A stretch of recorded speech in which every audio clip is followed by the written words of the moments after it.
We move into the next session, which is a technology panel, which is on architecting resilience built to survive failure. And we have panelists joining us, Mr. Avinash Velhal, who is the CIO Growing Markets, India, Middle East and Africa, APAC and South America. He's the Vice President of IT and Process in Atos, India. He is also the President of CIO Club Mumbai chapter. Mr. Avinash Velhal is a certified independent director geared to share 33 years of experience in global IT transformations, M&A and global governance to improve governance standards in Indian companies. He has successfully handled IT transformation of multiple large M&A across regions in Atos and Siemens. Mr. Velhal has driven large IT transformation projects, outsourcing infrastructure and service management product development, quality assurance, business delivery and marketing across his service career in Atos, Siemens and L&T. He is an industrial engineering graduate with passion towards efficiency and innovation. We warmly welcome you, Mr. Avinash Velhal, today. And the next panelist is Mr. Doman Yadav. He is the Chief General Manager, Telecom, Power Grid Corporation of India. Mr. Yadav has graduated in Electronics and Telecommunication from NIT Patna in 1992 and has been serving in Power Grid for the last 27 years. Mr. Yadav holds a postgraduate diploma in business management from MDI Gurugram. He has varied experience in Power Grid in various areas like implementation in SCADA, energy management system, and associated communication system for automation of India power system monitoring and control, project management, process-based quality optimization through zero inspection, and design of pan-India communication network for diversification of Power Grid into telecom business. Mr. Yadav has also pioneered the establishment of OPGW communication system for Bhutan Power and Bhutan Telecom as the first international consultancy assignment of Power Grid. Mr. Yadav has been looking after the telecom business of Power Grid, which has witnessed 5 times growth in last 10 years. We warmly welcome you, Mr. Doman Yadav, sir. Our next panelist, Mr. Sankarshan Banerjee, who is the CIO of RBL Bank. Unfortunately, Mr. Sankarshan Banerjee is held back. There's some emergency that has come up. So when he joins in, we will, introduce him then. However, Mr. Sankarshan Banerjee has about 23 years of experience, and we hope, he can join us later in the session. And the chairperson and moderator for the session is Mr. Bimal Patwari, who is the founder and president of Pinnacle Infotech Solutions. Mr. Patwari is the first generation entrepreneur and founder of Pinnacle Infotech, the acknowledged global leader in providing innovative BIM-based engineering and architectural solutions with global delivery centers in India, USA, Dubai, London, Zurich, and Italy. He has done engineering from IIT Kharagpur and MBA from IIM Lucknow, where he was awarded the Director's Gold Medal for Academic Excellence. Mr. Patwari has extensively worked with architects, engineering companies, contractors and government agencies in USA, Europe, Australia, India, and Middle East. He is recognized for his visionary contribution to the innovative use of advanced BIM technology to improve efficiency, provide fast turnaround, and reduce costs for the construction industry. We warmly welcome you, Mr. Bimal Patwari, sir. And again, a reminder to all the delegates, there's a Q&A box in case you have any questions for the panelists. Kindly put in your questions and we'll try and get to them at the end of the session. Now I hand over the session to you, Mr. Bimal Patwari, sir, to moderate the session, the technology panel on architecting resilience built to survive failure. Over to you, sir. Thank you so much, Raki. My dear expert panelists, INFOCOM organizing committee, and I feel so privileged to moderate this technology panel, Architecting Resilience Built to Survive Failure. In today's panel, we are really privileged to have experts from different industry verticals. We shall discuss the impact of COVID on every sphere of our life and how the mankind has converted this into a golden opportunity. IMF's World Economic Outlook in October 2020 has projected global growth to fall by 4.4% in 2020. In India, the projections are anywhere between -9 to -10.5%. Different sectors have been impacted differently. Today, countries and industries are mustering all their resources to deploy cutting-edge technology to mitigate the effects of COVID-19. Logistic companies have been one of the biggest innovators. Just imagine a large warehouse of 2 lakh square feet stocking 90,000 types of products. Today, using AI and IoT devices, Amazon is able to manage this 2 lakh square feet warehouse with 200 robots and just 50 people, which could have probably taken 500 people to manage. Today, they are understood to be using more than 1 lakh such robotic units in 26 of their fulfillment centers, and the count is increasing every day. Our current world population of 7.8 billion is expected to become 9.7 billion in 2050, an increase of 24%. The population of developed country is going to remain stagnant, whereas the growth will come from the less developed countries like India. This opens up even more challenges. So what will be the new normal? Where do we go from here? Today, in our technology panel, we shall discuss. We can summarize these in 3 steps: recover, rebuild, and reimagine. In the first step, we need to recover from the impact of COVID.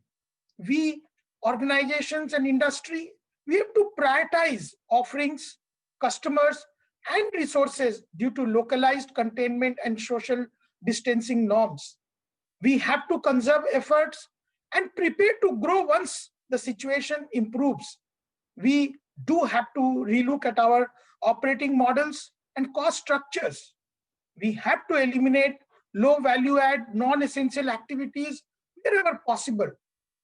The second step is to rebuild our organization to face the new normal. World is not going to be the same again. And we all need to have a flatter structures and focused implementation. Decision-making will have to be swift.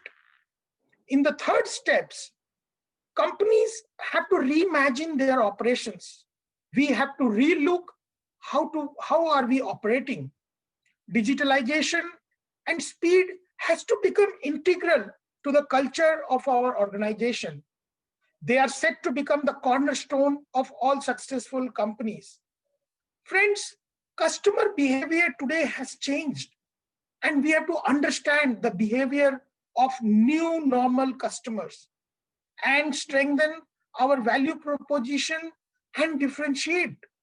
Future companies have to read the new situation and take bold decisions, restructure portfolio, hive off the non-core business. I would now invite Mr. Yadav, Chief Manager Telecom, Power Grid Corporation, to address us.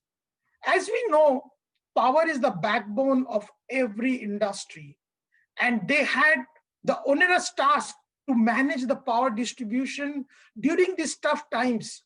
I would request Mr. Yadav to share with us his experiences and his observations, how to face the new normal. Mr. Yadav, please. Thank you, Mr. Patwari. Hello. Yes, we can hear you, Mr. Yadav. Yeah, thank you. Thank you for having me. Actually, Power Grid, as you know, is the power transmission company of India and is having around 168,000 circuit kilometers, around 250 substations, and more than 50% of power flows through Power Grid network. So you can say we have the backbone of power, all transmission around the country.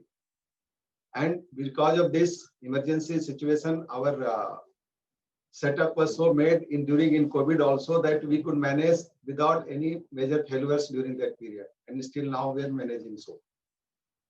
Because this all happened possible, we have very initially in this last 20 years, we planned the automation of power system control system, where we are getting all the data from the substations through our optical network, which is very reliable through the transmission lines. And also we have a dedicated control center where we get data from all substations, and also we can control from here. So if something is here happening, so we can manage the total network from central location, as well as also we have backup control centers. Regarding telecom, we have using those fibers also we participate to telecom, and we have providing the bandwidth services to all major telecom operators here in India, as well as government departments and major customers. So during this situation, what we found that in telecom, there was a lot of requirement because everybody was, you can say, put in house. So the telecom was the basic need.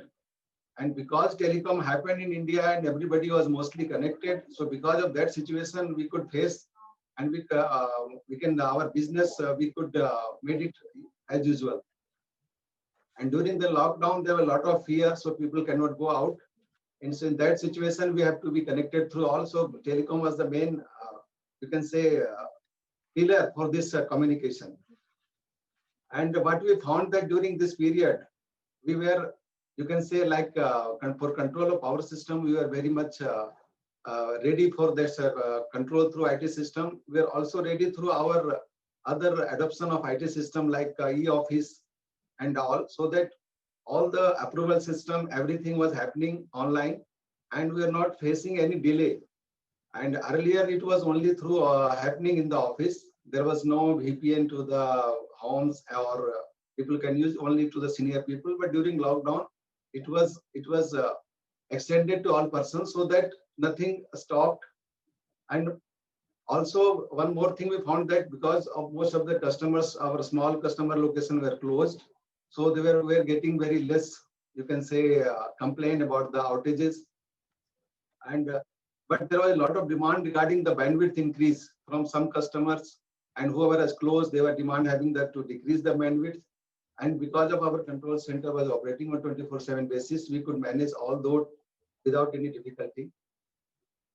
And seeing these conditions also, earlier we are having all meetings through going to the locations or in the offices. But in this situation, we are using the electronic media through all online system like Zoom, MS Teams and all. And we are totally connected with our employees and also with our partners. Whoever they are necessary, we are always connected and always taking all decisions on time. And whatever approvals and all we are doing roughly, you can say 90% earlier, so that shift to more than 99% online. And even in this period, if you say no activity of our stopped, even the tendering, getting the tenders, evaluation, approvals, awards, everything was happening. You can say some of the processes even got faster because of we can dedicate our time and we can save our time coming to office and going from office. And in this process, to get the people engaged more using the IT system, our company also, they arrange so many online webinars from the doctors, from the other hospitals, so that people be in the, you can say, good health and good mood.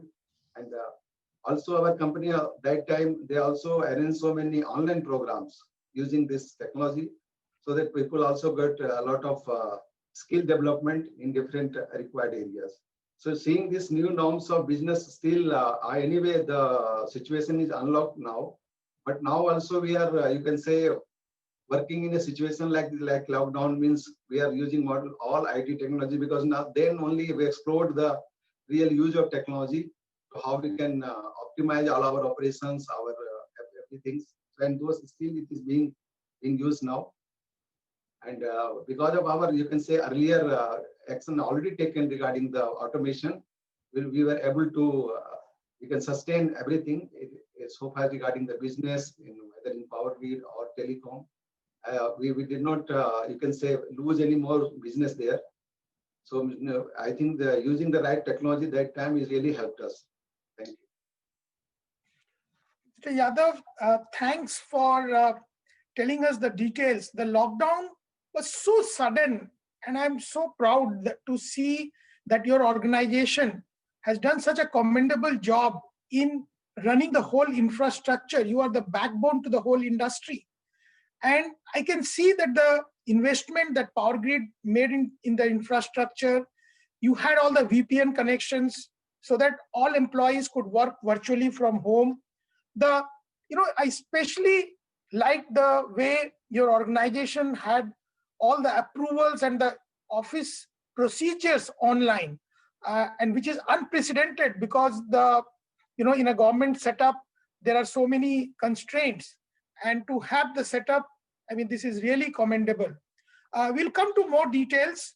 Now I would request Mr. Avinash, who is an expert and has a visionary approach to digital transformation.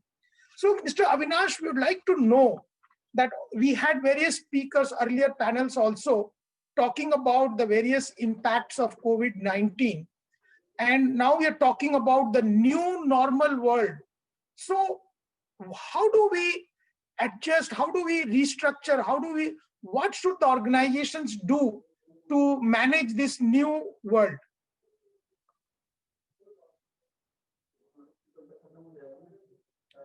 Your voice is not very clear. Can you please increase your voice, Mr. Avinash?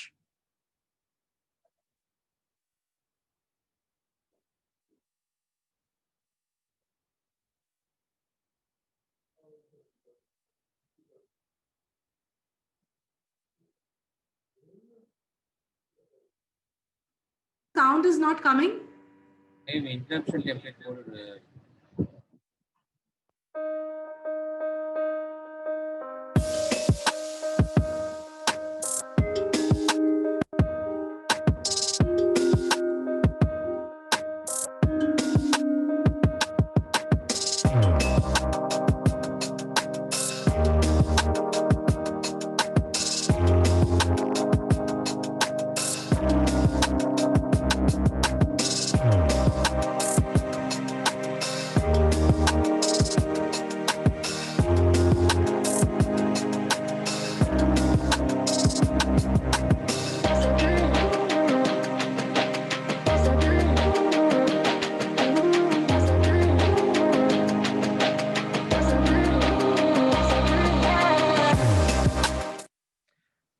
Okay, so Mr. Avinash, you are a visionary for advising different companies to the digital transformation.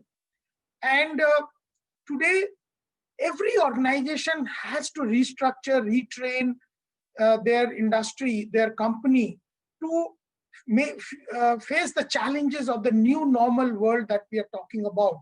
So if you could tell us more about what should the organizations do to meet these challenges and adjust their strategies to the new normal world. Okay, thank you, Mr. Patwari. Okay, just before that, let me introduce Atos. Atos is a French multinational across 80 plus countries providing IT-enabled services. And I personally look around 30 countries which I support.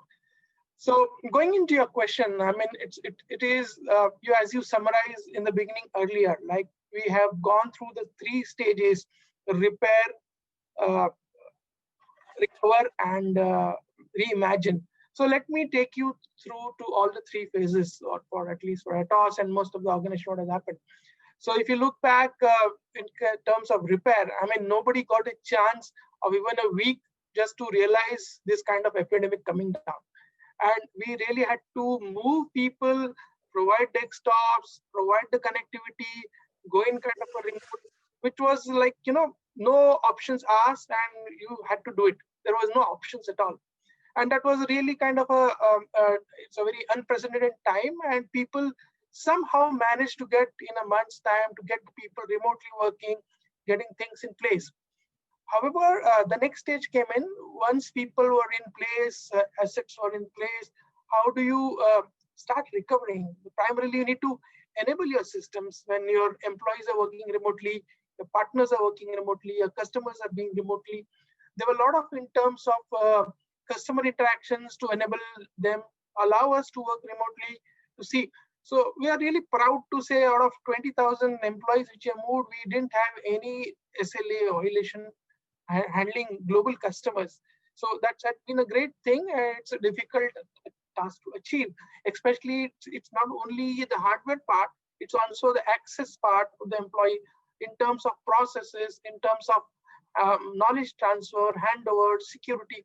So during this time, I think all IT departments went through a massive change or a massive workforce which they had to really think through, quickly get the access in place. So the recovery has been happening and people have now somehow stabilized.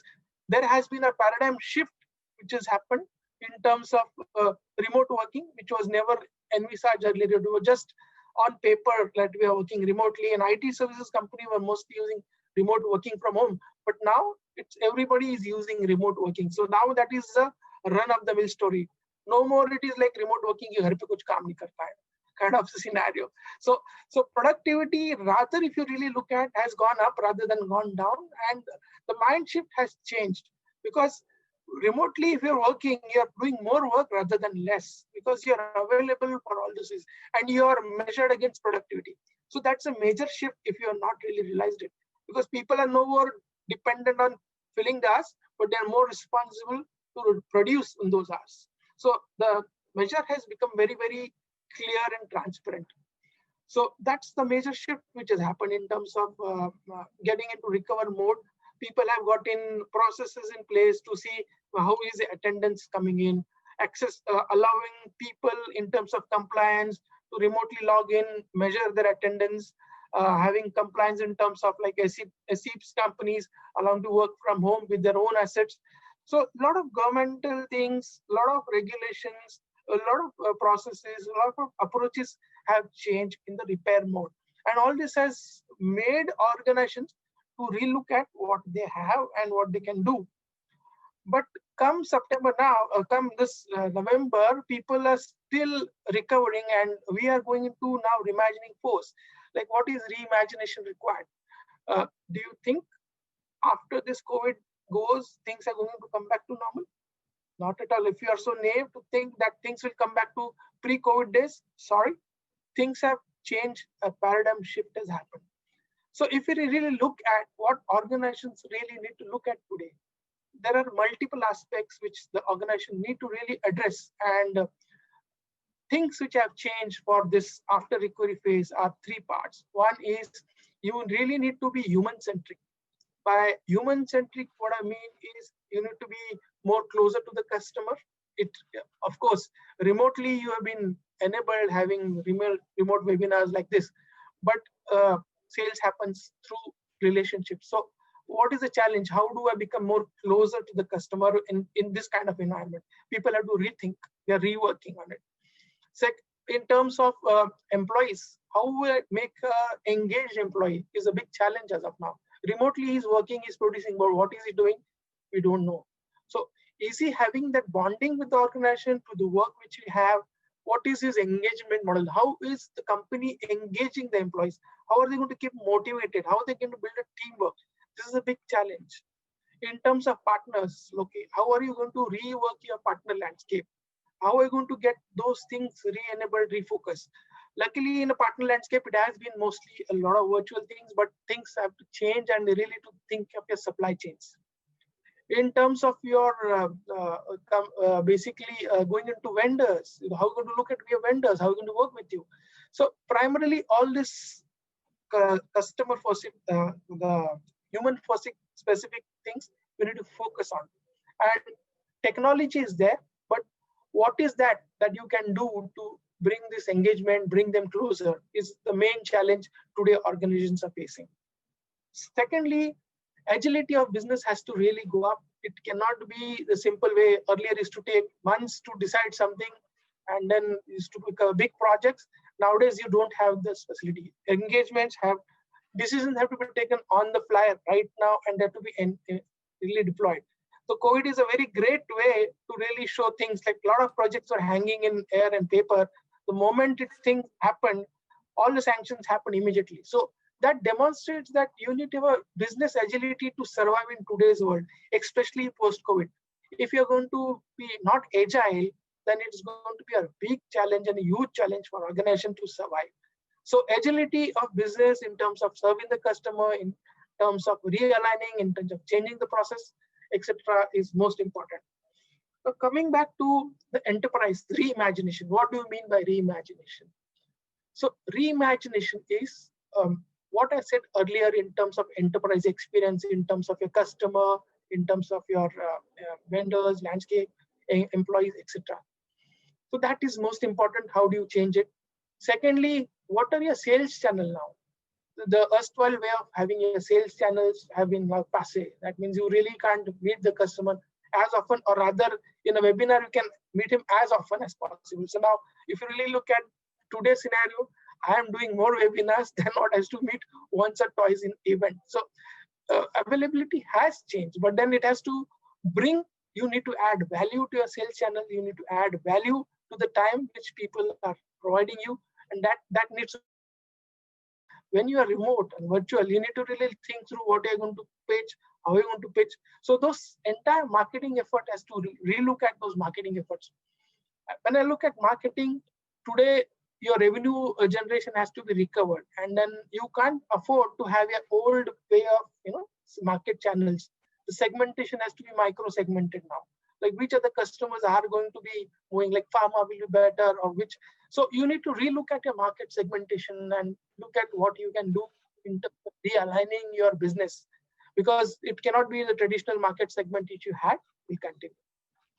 Going to your offerings, the offerings need to change. You can't no more have a physical supply. Maybe you need to really look at a change, whether you can give aggregation models, you can give shared services, or you can look at providing in terms of any different offerings combined together, offerings as a service.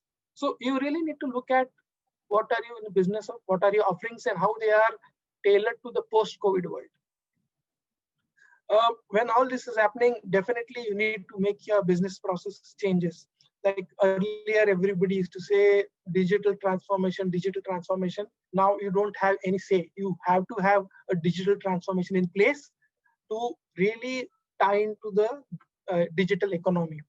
What has happened is, due to COVID and because of digitalization, which was already in phase, your ecosystem which was surrounding your enterprise has really come to digital. Earlier, maybe there were people who were at a higher space, some people are laggard.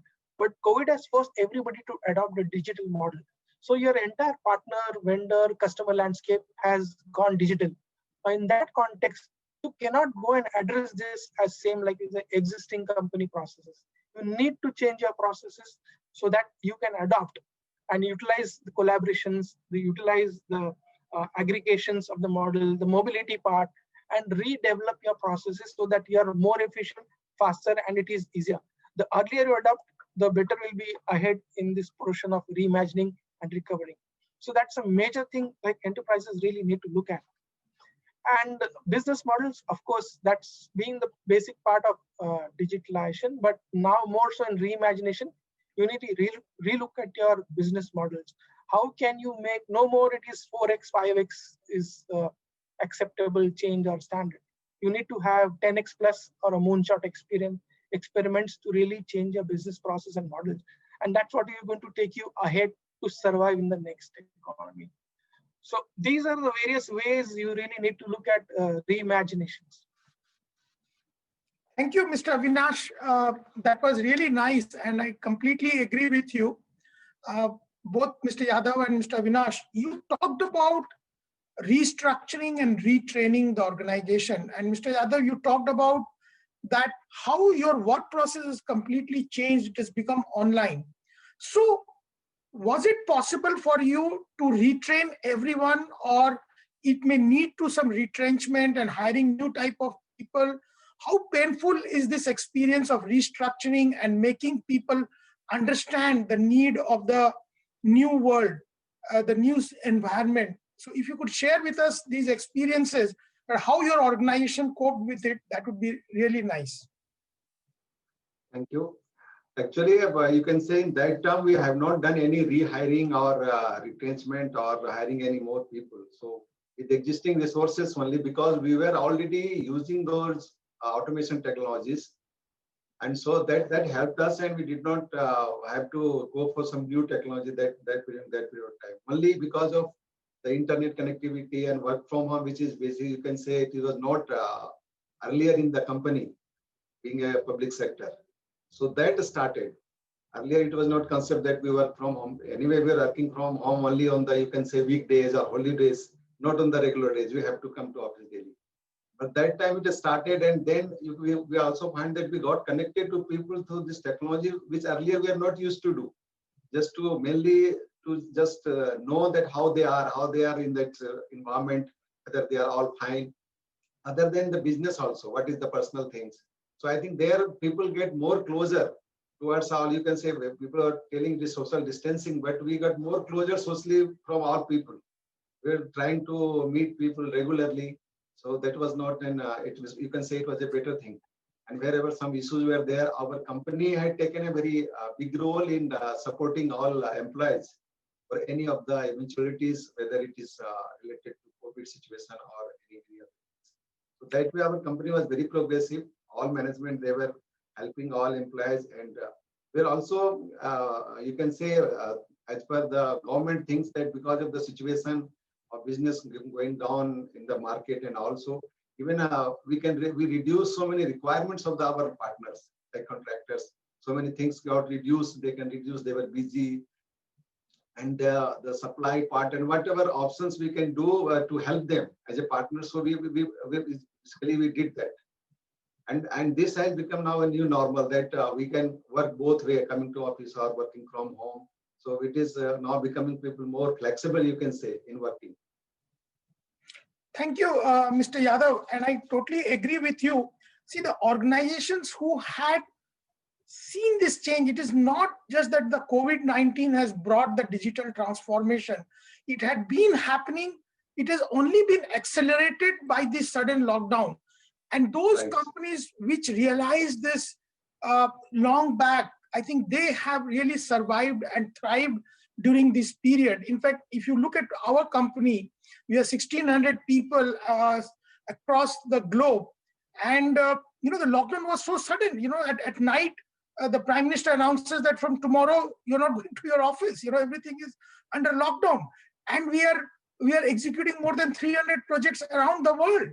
And these are like hospital projects and everything which cannot stop.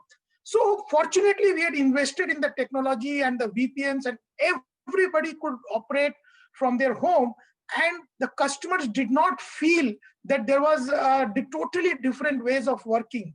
So, Mr. Avinash, coming back, you know, that's very interesting. So did you find also companies which were not prepared and, you know, they really struggled, and how did you help them to cope up with this, you know, suddenness which they were not prepared for? Sure. I would like to reiterate again back is the human factor. Well, when COVID, everybody's been talking about technology, everybody's talking about process, but people fail to understand the main key of the whole chain is the humans which are there. And when we had to do this changeover, shift over, we had to, everybody is not used to working remotely. It's still a challenge. Some of the people are staying into some guest houses where they don't have separate space. How are they going to work from home? They're going to have a challenge. People working in small spaces, they can't have an independent space. How are they going to work? People won't have assets. Of course, what we provided is there, but then those are the challenges which people had. People had challenges like they have come from somewhere, staying at a rental place. You know, these challenges were there. So first thing is we had to first stabilize them, provide them assets and get them into place. And the most important part is, even if the organization, 40% we have a remote working, but when it goes down to lower levels and others, people really don't know how to use the remote working tools, how to use. So there are two aspects. One was the usage, and second was the security. Because when you are opening up your organization in such a fashion, you really do not know at the other end who's using, who's logging things. So these are the two key aspects which we had to really train up our employees, to train them saying that what are the right methods of security, what's the right method of using the tools, and to put in a lot of technology behind at back end to ensure the endpoint securities are taken care. But the major part is all hacks, all breaks happen because of human errors. Most of the stuff if you really look at. So we had to train up people in batches, telling them what is the right ways of using things, what the right way of using tools, what they should do, and what are the measures we are putting in, how they are being really observed. It's not that you are remotely working, it's not you're not observed kind of stuff. So we had to get in some of those things in place.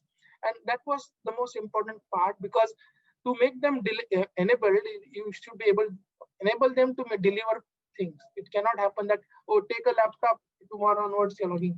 He need to know where he has to log in, where he will get his work content, where he will get his task, how he is going to get his approvals, kind of stuff. Once you are made them enable, the second stage is, okay, what about my expenses? Earlier I had to clip, stamp, submit those copies. How am I going to do it? So we had to really look at digitalizing our expense management kind of stuff for employees. So those are the changes which were there in terms of, so the focus always has been the employee, because if he is not enabled, he is not happy, how will we deliver? There are a lot of questions which keep on coming to them. So these are the measures which we did so that they are efficiently, they are stable, and now they are in a mode which they can deliver. The next stage is, how are they going to deliver? How are you going to enable the delivery?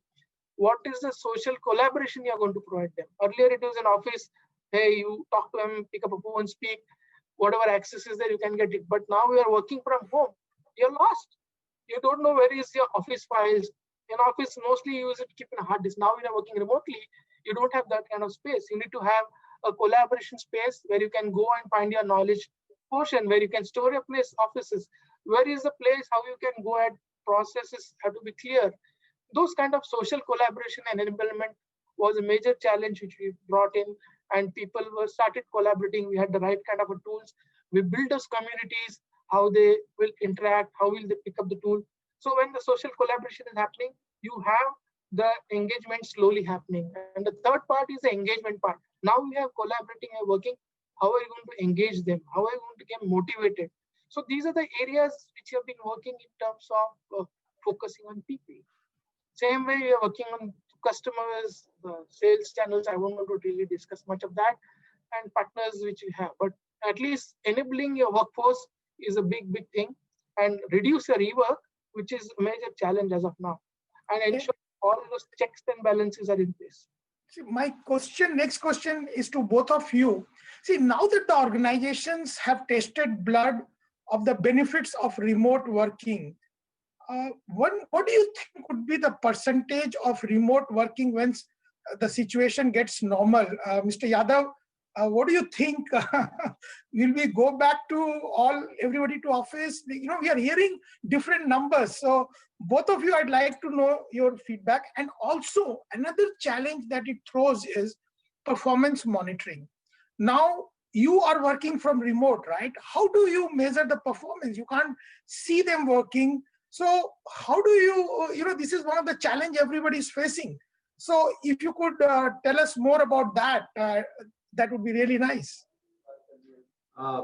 Thank you, Mr. Patwari. It's really a challenge. What you are asking, it is a real question. Because earlier we used to work from office only. Then there was no work from home. So we are monitoring all the activities, what is going on, who is performing, who is not performing, what he has done today. But when suddenly lockdown happened, then we are all at loss. We didn't know how to connect to them and how to monitor. So what I did personally, that I tried to maintain some log, that to whom I have talked today, what things we have discussed, what we agreed to complete the job. So those things we are doing on personal level. But later on, when this unlock started and we coming to office, at that time also it was very, not 100%. So maybe 20-30% we started with that. And other people still, they were in the working from home. But later on we increased to 50-60%. Now it is up to some level, it is 100%, and only up to some below level, it is less than that. So now you can say mostly we are working from office, not from home. But the company in between have revised this, that you can say the policy for the work from home. Earlier they allowed some percentage. Now recently, because they know that some people have to work from home and it is better. So now they developed an online ERP system to put there that what he has done today for working from home. So those performance monitoring is already made online. So now all their bosses and the hierarchy, they can know what has been done by that person who has allowed to work from home. So those things are really, you can say we are developing those processes to for the real performance monitoring. So what percentage of people you will allow to work from home when situation absolutely returns to normal? What do you think that would be? It is not clear now. That will depend on how much it is, whether some will get some wave or something, some waves are coming, then we have to see. Otherwise, I think mostly it will be more than 60-70% people will be coming to office and yes, a lot of. Mr. Avinash, your thoughts? Yeah, very interesting. It would be. So it will depend whether you're working for home or you work for home party. So if you're working for home, definitely you like to go back to office. A lot of guys had to do double work, had to work for office as well as home. So, so it will depend which party you are, and then you will be in that part. So coming back, jokes apart, things are changed. Now people have tasted blood. You will not go back, as I said earlier, to post-COVID days. People have realized, like, I don't have to really keep investing in such large real estate when most of the people can work from home. So it will depend on your business, what type of business you are. Manufacturing, where you have to man the stations, where to produce, will have to be putting people in place, provided whatever regulations are there, distancing, etc. But a lot of organizations have got this feel that knowledge workers, kind of area, people who are there, they can easily work from home. And by now, people have put in the systems where you can see the productivity, whatever managing. Some tools are always in place. So to answer the question, whether you will continue with work from home or not, is depends on your industry and how you're going to work it out, reimagine yourself. Because some of the people would like to take benefit of this and they're more motivated. Some people like youngsters who are staying in guest house, etc., who are depending on office canteens to survive, would not like to work from home. So those kind of things will be there. People who would like to prefer an environment which they find team bonding, people who want to be in touch and feel, will want to work from. So organizations have to give an option. This is a voluntary part, you can work from home. These are the ones which have to definitely work in office because they have to produce or do physical activity. I may look at maybe 60-40%, maybe the average of the industry, which may happen post-COVID. Looking at the kind of second question where you are saying, how are you going to enable all these people? Because when you're going to bring people to office, you have to ensure they are safe, you have to ensure the transport is safe. And all those questions are big questions which are still unanswered, because it's going to be difficult to manage real estate and not really populated kind of stuff. So mostly people are going to cut costs, especially with all those expenses. The real estate landscape is going to go down, definitely. Rather, the investment will go into some tools which you can enable and monitor. Very interesting. Yeah, sorry. So ma'am, we have some more time, right? We have 7 more minutes. That's all. That's all, sir. Whatever is the timer, that's the time where we have to end the session, because the honorable. Yeah. Okay. Honorable so let me take up the next question. You know, Mr. Avinash, you talked about micro segmentation and change in the consumer behavior. So what are the impact that you see on the functioning of the organization, their offerings? Do you think companies with multiple portfolios, they will have to trim down, and you can't, like Tata's making from salt to the software, So do you see a fundamental change in the industry? It will be very difficult to predict in that fashion, because it's a reimagination effort of each segment, each market, what they are serving. So financial markets will work differently, manufacturing will work differently, BFSI may have challenges because of regulations, etc. So it's really difficult to predict. But then what you really need to know is whom I'm servicing, what am I servicing, and how am I servicing. So if we answer these 3 and then break it down and see what change you can make in all those 3 aspects, you're really going to reimagine. So that needs to be looked at each and everybody's offerings, what they have. So it's difficult for me to make a generic statement. This is the golden key for you. So every organization has to take up their own, but they need to look at all these aspects. Mr. Yadav, you'd like to say something on that? Yeah, see, there are some operations where it has to be done physically, like any maintenance part, any restoration part. So that has to be done. And now also people were like working from home, means they were working on call basis. Something happens, they have to go and attend. So instead of sitting in office, they can sit near to office, or you can say near to home or in the home. So that will happen, anyway happening. But regarding the office part, that will depend on the progress of the vaccine, and also suppose vaccines come and it becomes so effective, then again it will be more towards normal. The office work will be more towards normal than work. Great. That was very, ma'am, any questions from the audience that we have? Yes, sir. Yes, sir. There's a question from Mr. Chandan Kumar. He's saying that that when people have become more productive, then how do we make sure that the employees are not overworked due to the increased pressure of job loss, and how will managers make sure that they can balance their life and work, and not now they are working 24/7, so they don't have a life anymore. So how do people manage that? And they're scared also because they might lose their job if they don't work 24/7. So it's a catch-22 situation. Very interesting. Yeah, Mr. Avinash. Yeah, sorry. So Chandan, primarily, this is what I'm trying to say earlier also. The processes are going to change.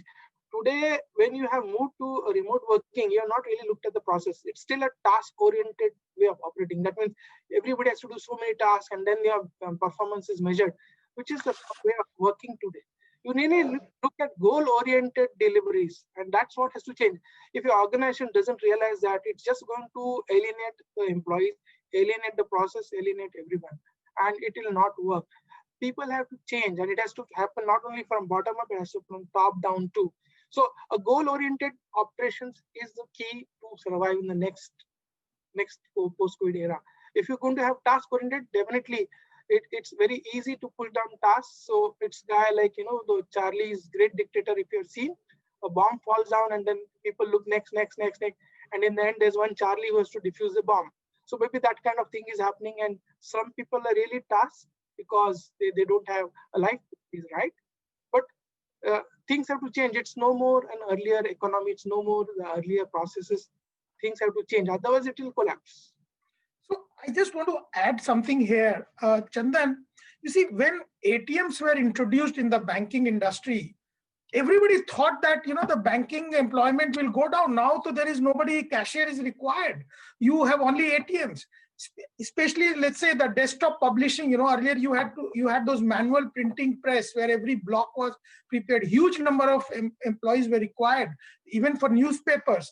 Today, everything is done on computers. But actually, if you see, the number of employment has increased. So the technology is only changing the type of people required. See, today when the ATMs are there, somebody needs to be design the ATM, somebody needs to fulfill the ATM, manage the ATMs, and it expands the market. Today, the banking industry can do address so many segments which it could not earlier because of the manual processes. So we should not be scared of technology. Technology will never, like we talk about artificial intelligence, that it is going to take away jobs. It is not going to take away jobs. The only thing it will do is it will need different type of skills. So I think all of us, it's a message for everybody in the society that don't be happy with the skills that you have. You have to continuously evolve yourself, retrain yourself, make yourself relevant in the company. Otherwise, the company will not need you. The industry will not need you. You cannot say that I know this software. No, you have to understand the requirements and adjust yourself. That's all from me. Mr. Yadav, you'd like to say anything as remarks, because we are just running out of the time. Thank you very much, my panelists. It was such a pleasure talking to both of you. Thank you so much. And thanks, Raki ma'am, for giving us this opportunity. Thank you so much. Can you take a couple of questions? There are one or two more questions. Oh, sure, we can. It's nice. It's an odd question, but it has just come from one of the delegates that, do you think people above 50 will not have jobs anymore? Do you think the retirement will be... I am 54 and I'm still loaded with more and more jobs. So, sorry. So it's not about the age, it's about your skill, your contribution, and what value. Rather, I would say you are the right people who can help the next organization restructure, reimagine things, because you have the knowledge, skill, you know the pulse of the organization, you know the domain, and you can't leave it to youngsters. They're good at designing things and executing it, but to guide them and give them vision, I mean, people like you are required.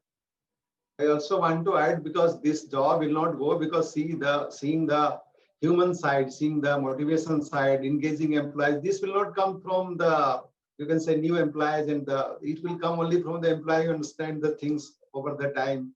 They can, I think, do it better, so it will carry on. Absolutely, the gray hair has a value. Yes. Yeah, ma'am. Any other next question? So the questions are more of, I think, more soft-natured questions, in the sense that how does one, people are working from home, and there is a general tendency that the managers have become more irritable.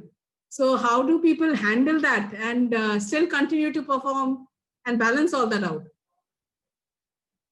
Yeah, see, the work from home, I think, doesn't mean that you're available 24/7. I think the working hours needs to be defined, right? I mean, you have more flexibility. You definitely are saving the time to go to the office and various things.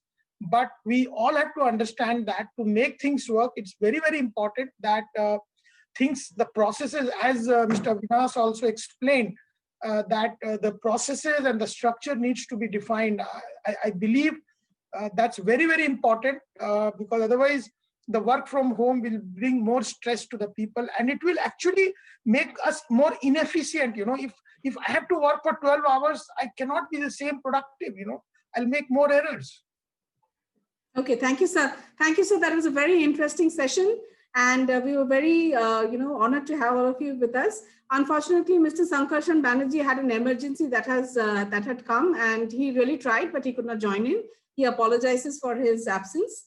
And now, thank you so much, sir, Mr. Bimal Patwari, sir, Mr. Avinash Velhal, sir, and Mr. Doman Yadav, sir, for joining us for this session. We will move on to the next session. Thank you. Thank you. Thank you, sir.